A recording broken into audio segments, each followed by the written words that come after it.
I am going to share a story of a foot washing with you because it greatly impacted my life.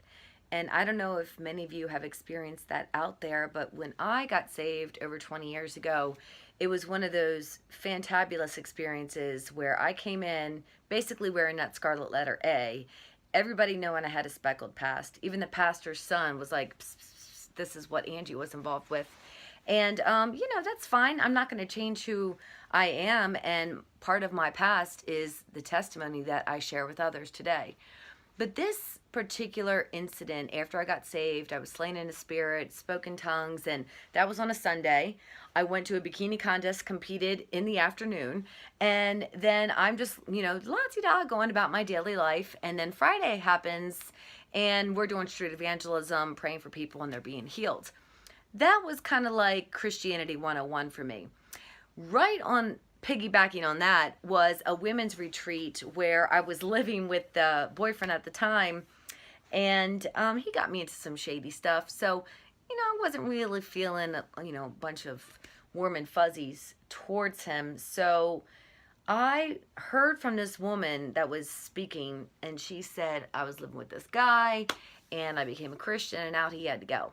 And I'm like, well, dang, I'm going to have to do that. So, the next step for me was I go home, and I'm like, you're going to have to, get your bags and pack them on up. And, we're going to have to live right. And that's the way it is. And I remember him being like, some Christian you are. Da, da, da, da. And yeah, I don't know where this came from. And it kind of just, rolled right off my tongue. And I was like, well, until you are a Christian, pretty much I have to make the decisions that I feel are right with my heart. And it need not matter what you perceive or believe about my salvation, because I'm pretty certain the man upstairs, he's good.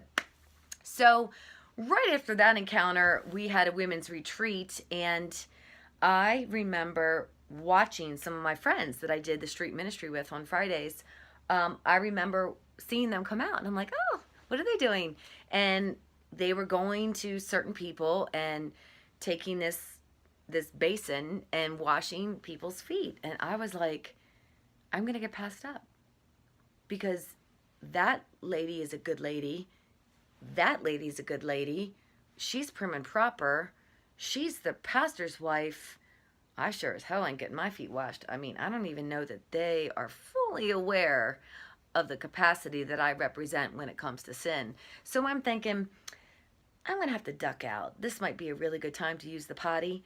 But there was this overwhelming feeling of anticipation and expectation and curiosity of, could I partake in this community act of what feels really loving? Because in actuality, it was cleansing. And then they came before me. And I'll never forget when they started washing my feet, because they have to take your socks off and pull up your pants and your pants leg, and that's like nothing I could describe. And I heard the story that they were sharing about Jesus before he went to the cross, and how he was spending those last hours with his disciples. And it was the gesture he made for fellowship and friendship. And it was the act of cleansing them from all their past hang-ups and all their guilt and all their shame. And he did it as an act of servanthood. And, I can get really down on, serving on the weekends, because it is not a forgiving industry. But yet, my Savior was a servant. And sometimes I have to laugh, because I've owned businesses, and I still partake in waitressing because I want that extra security of padding my pockets so that I can have nice things. And the Lord takes care of me. And there's probably about 10 episodes each shift where my emotions are like a roller coaster, and I just want to walk out.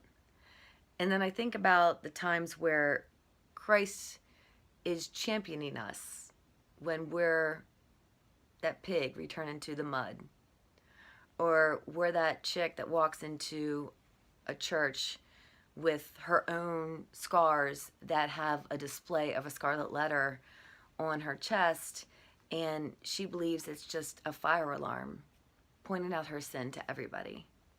And yet he would kneel down, humble himself, and invite that person, me and you, into communion, into a deep relationship with him. And I think that's the timing that we're in. I think it is a very intimate place where you may have to walk away from people who don't understand you. You may have to stick it out a little while longer in a servant type of position, not fully aware or understanding why you are there, but just knowing that you're a representation of heaven for a people who are hurting. Because today we are seeing a lot of guilt and shame right on the sleeves of people. People can't even contain it. We've got people turning against each other just because of social media influence, the suggestion that politics is really their answer, when all along they really just want something to fill the voids of their own heart with, something to believe in. So I would suggest that we are the church, and that each of us individually have the capacity to humble ourselves and serve someone else. And if that means kneeling down, bending down, lowering ourselves for the sake of lifting somebody else up and serving them, I think it'd be safe to say that a foot washing is kind of a really nifty idea for this day and time in which we live. And I will be having that wonderful encounter in my home.